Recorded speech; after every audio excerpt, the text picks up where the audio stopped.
I'd like to thank everybody for showing up for another episode of Sp00l Bushcraft, where lemon cake may not be on the menu, but it's never far from our mind.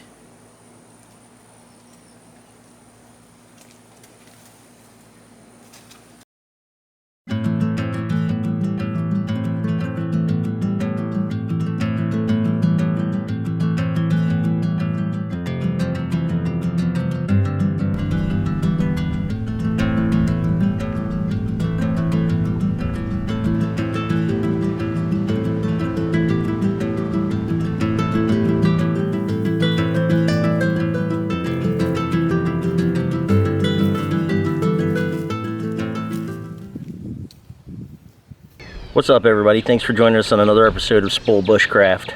We're here in the beautiful Tomoka State Park in Ormond Beach, Florida, and I'm going to be searching for some sand pine needles, and I'll show you what I'm going to do with those later. But right now, I'm kind of hungry, so let's get cooking.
Beans in a box.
So this is what I'm looking for. This is the sand pine, and you can distinguish it as the sand pine because each of these little needle clusters comes in pairs.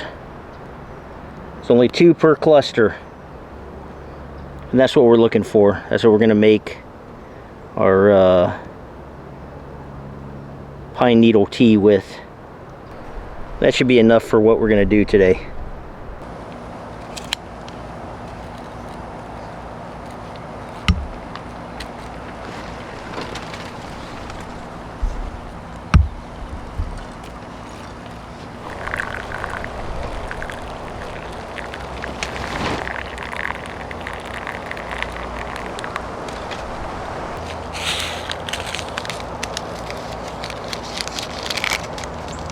This probably happened to all of us. We go out camping or hit the trail, forget our coffee, forget our tea.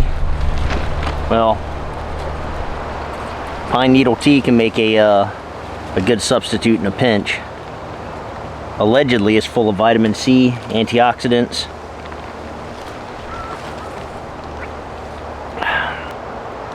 Nothing like a hot beverage on a really hot day. Yeah, just a pinch of salt in there cuts a little bit of the bitterness of it.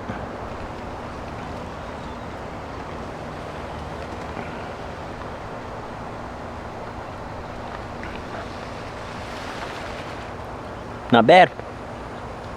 Now, I've had sand pine needle tea many times on the trail, you know, just for the heck of it sometimes. But there is another use of the sand pine needle that I haven't ever tried, and that's to make a soda out of it. So I'm going to try that today and let it sit and do its magic over the next week, and then we'll test it out on the next video. A lot of people say it tastes like a off-brand Sprite, but my woman's intuition tells me it's going to taste like pine needles.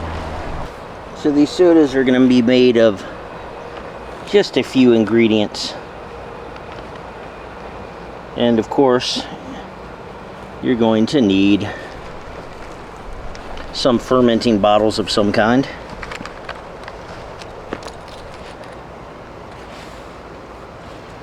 So some water, some sugar, some pine needles. First, we're going to start by adding the sugar to the bottles, since that seems like that's going to be the balancing act. I'm going to do about a tablespoon in each. Probably lost a little bit to the wind. There we go. We need to cut some pine needles to fit the bottles.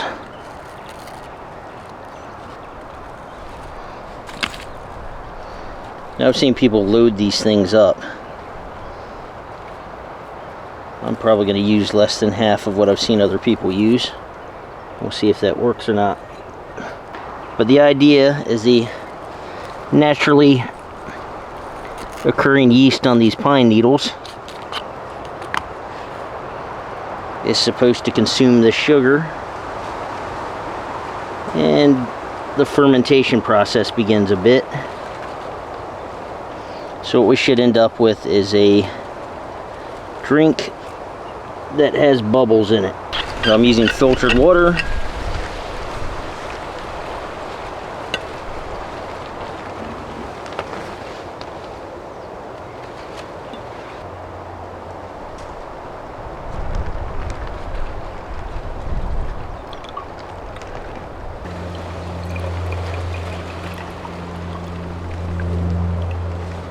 I'm going to put the caps on.